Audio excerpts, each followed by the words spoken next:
औज़ुबिल्लाहिमिनश्शैतानिर्रजीम बिस्मिल्लाहिर्रहमानिर्रहीम। आज मैं Christian divorce law in Pakistan के एक क्रिश्चियन औरत किस तरह अपने खामन से और एक खामन किस तरह अपनी बीवी से तलाक हासिल कर सकता है पर डिस्कस करूंगा। इसे क्रिश्चियन डिवोर्स एक्ट 1869 डील करता है। अब इसमें चंद ग्राउंड्स हैं जिन्हें मियां और बीवी को साबित करके बजरिया सिविल कोर्ट्स तलाक हासिल की जा सकती है। अब जो इसमें फर्स्ट कंडीशन है डिसोल्यूशन ऑफ मैरिज, इसे सेक्शन 10 डिवोर्स एक्ट 1869 डील करता है। Any husband may present a petition to the court of civil जज pray that his marriage may be dissolved on the grounds that his wife has since the solemnizations thereof been guilty of adultery। अब जो Christian divorce act में first grounds dissolution of marriage बताई गई है, इसमें मजीद 4 grounds हैं जिस पर एक स्पाउसेस मियां और बीवी के दरमियान सेपरेशन हो सकती है। नंबर 1, अडल्ट्री के खामन अपनी बीवी पर जिनाह का इल्जाम लगाए और बीवी अपने खामन पर जिनाह का इल्जाम लगाए और यह भी साबित करे कि उसका खामन उसके पर नाकाबिले तलाफी तशद्दुद करता है।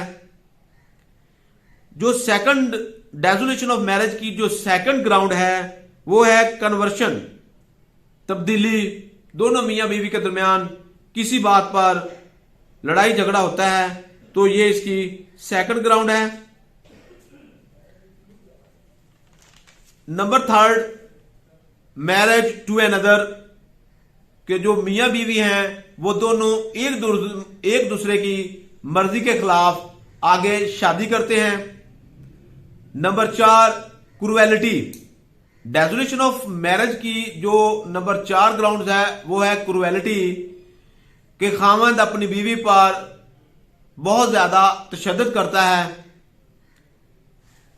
अब जो इसकी सेकंड ग्राउंड है वो है nullity of marriage, meaning thereby कि निकाह को बातिल करार देना। इसे section 18 of the Christian divorce act 1869 deal करता है। डेफिनेशन, एनी हस्बैंड और wife may present a petition to the court of civil जज प्रे दैट हिज और her marriage may be declared null and void, meaning thereby कि मियां और बीवी अपना तल्लकात बातल करवाना चाहते हैं और अब इन्हें नैलिटी ऑफ द मैरिज में जो ग्राउंड्स साबित करना होंगी। Number 1, marriage between prohibited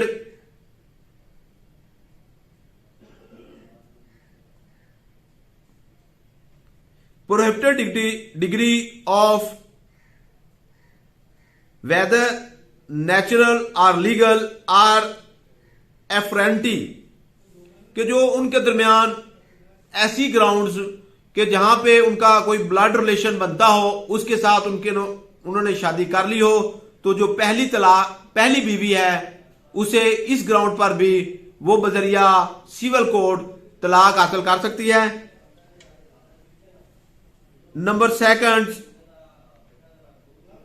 impotency. The respondent was impotent at the time of marriage and at the time of the institution of the suits, meaning thereby के जब शादी हुई उस वक्त और जब केस दायर किया जा रहा है उसका खामन नामर्द है, इस ग्राउंड पर भी वो नैलिटी ऑफ द मैरिज में आ सकती है। इसमें जो नेक्स्ट ग्राउंड है वो है idiocy at the time of marriage, meaning thereby के बावजूद शादी पार्टीज में से कोई फातुल अकल या कोई पागल है तो इस ग्राउंड पर भी दोनों में सेपरेशन हो सकती है। अब जो इसमें नेक्स्ट ग्राउंड है वो है जुडिशियल सेपरेशन। इसे सेक्शन 22 डिवोर्स एक्ट 1869 डील करता है। अब जो इसकी डेफिनेशन बयान की गई है, no decree shall hereafter be made for a divorce a man's at law, but the husband or wife may obtain a decree of judicial separation on the grounds of adultery or cruelty or distractions without reasonable excuse for 2 years or upward। अब इसमें judicial separation में मजीद grounds discuss की गई हैं जिन्हें मियां या बीवी साबित करते हुए जुडिशियल सेपरेशन हासिल कर सकते हैं। अब जो तलाक का कंसेप्ट है वो क्रिश्चियन लॉ में नहीं मिलता, इन्हें यही ग्राउंड साबित करके एक दूसरे से अलहदा होना पड़ता है। नंबर 1 अडल्ट्री, ज़िना का इल्जाम लगाना।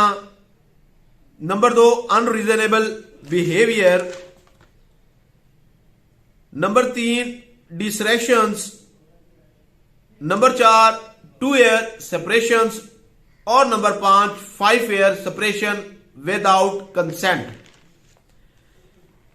अब जो नंबर 1 है अडल्ट्री,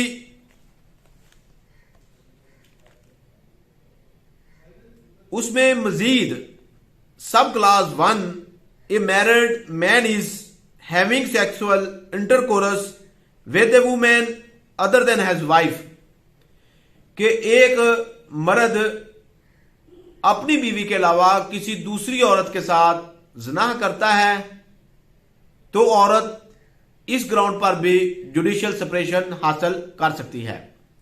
इसी तरह ही एक औरत अपने मर्द के अलावा किसी दूसरे मर्द के साथ हम बिस्तरी करती है तो इस ग्राउंड पर भी खामन अपनी बीवी से जुडिशियल सेपरेशन हासिल कर सकता है। इसी तरह ही जो नेक्स्ट ग्राउंड है अनरीजनेबल बिहेवियर, इसमें मजीद सब क्लासेस डाली गई हैं। Number 1 domestic abuse. Number 2 financial recklessness. Number 3 social isolations. Number 4 inappropriate relationship with another parties. Number 4 alcoholic. Number 5 excessiveness. अब ये जो डोमेस्टिक अब्यूज है, कोई भी घरेलू झगड़ा, इसी तरह ही जो अल्कोहलिक है वो शराब नोशी। अब जो डिस्ट्रैक्शंस है इसमें मजीद 2 ग्राउंड्स हैं। Number 1 2 year separation. अब दोनों फ्रीकैन में से किसी एक की रजामंदी के साथ 2 साल की अलहदगी भी तलाक की बुनियाद बन सकती है।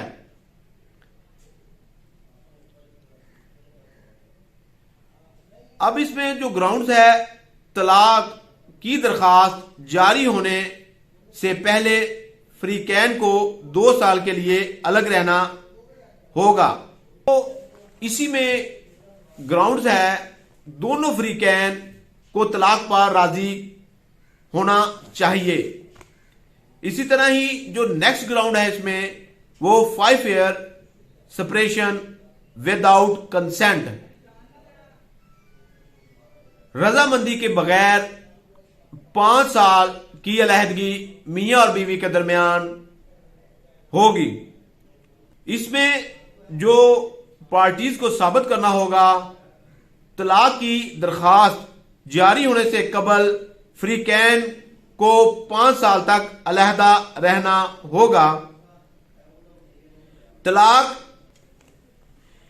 अब जो 5 ईयर सेपरेशन है इसमें दोनों मियां बीवी की रजामंदी की कोई जरूरत नहीं है। दोनों मियां बीवी इसमें 5 साल तक अलहदा रहते हुए भी जुडिशियल सेपरेशन का केस फाइल करके जुडिशियल सेपरेशन हासिल कर सकते हैं। उम्मीद है कि मेरे दोस्तों को मेरी ये कावश जरूर पसंद आई होगी। अस्सलामु अलैकुम।